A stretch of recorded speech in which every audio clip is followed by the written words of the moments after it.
911, where's your emergency? I can't find my daughter. I don't know where she is. People said that somebody took her. Did you sell your daughter involved in her abduction? When we got here at the park, she wasn't here. She was just standing there crying.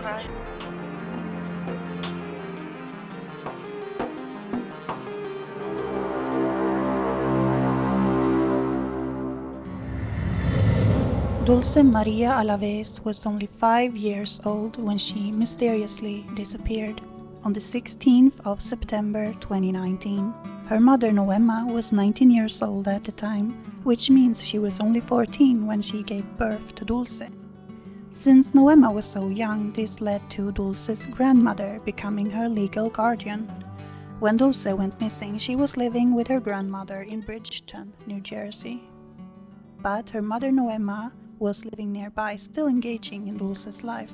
Dulce's father, Edgar Perez, had been deported to Mexico in 2018, but was until then a part of Dulce's life as well. The day Dulce disappeared, her mother had picked her up after she had just arrived home from kindergarten. Along with her, she also brought Dulce's 3-year-old brother and Noema's 8-year-old sister. They headed to the playground at Bridgeton City Park, but first they stopped by a gas station for ice cream.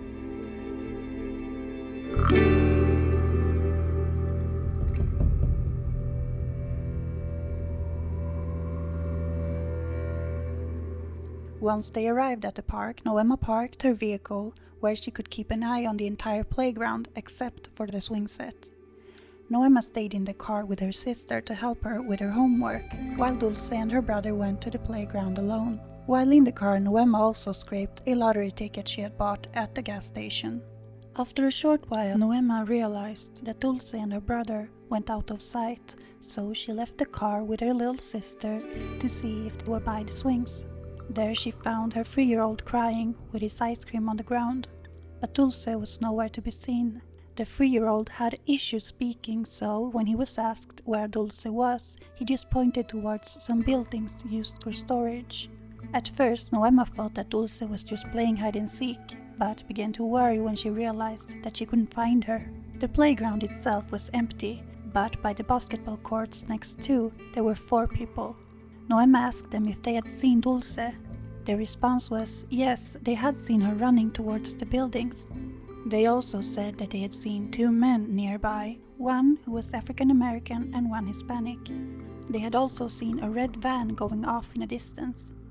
At this point, Noema suspected that Dulce could have been abducted, but before calling 911, she called her brother. Her reason for calling him first was that he had a dog and lived nearby, so she called him asking him for help. Then the 911 call was made. 911, where's your emergency? I can't find my daughter. Okay, when was the last time you seen her? We were there at the park, and people said that somebody.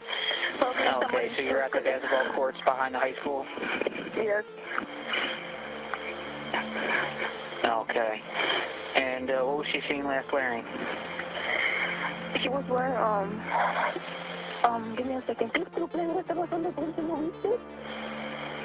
I don't remember what clothes she was wearing, but she was wearing, I just remember her pants. She was wearing like a flowery pants and some heels. They said that my son was just crying with his ice cream. Because somebody threw his ice cream in the floor and my daughter just ran away. You said that the black male took his ice cream? No, they threw it in the floor. They had threw it in the floor. So the blue male took his ice cream and threw it on the floor, and then they left with your daughter? Probably, because I didn't saw it. Following Dulce's disappearance, multiple agencies engaged in the search, including the FBI, K-9 units, and air forces. Initially, law enforcement were suspicious of Noema. In her own words, this was based on their perception that she was showing very little emotion towards her daughter being missing. She also received a tremendous amount of hate and suspicion from the general public. A day after Dulce's disappearance, Noema was seen eating a pizza in public, and this immediately led to additional criticism. People just couldn't understand how she could be enjoying a pizza at a restaurant when her daughter just went missing. It's important to note though that Noema was actually 5 months pregnant with another child at the time and said that she hadn't been eating since the day prior due to her worry for Dulce. It's understandable how people claim to see no emotion coming from Noema when she speaks of her daughter, but we also need to take into consideration that English is not Noema's first language, and when she speaks in Spanish, you can clearly see a lot more emotion. Crying. And what did he say in those initial He doesn't moments? talk. He doesn't talk. No. So he was crying. He was just crying. When I went up to him and I asked him, where's your sister? He's just pointing behind the buildings. That's it. Because he can't speak still.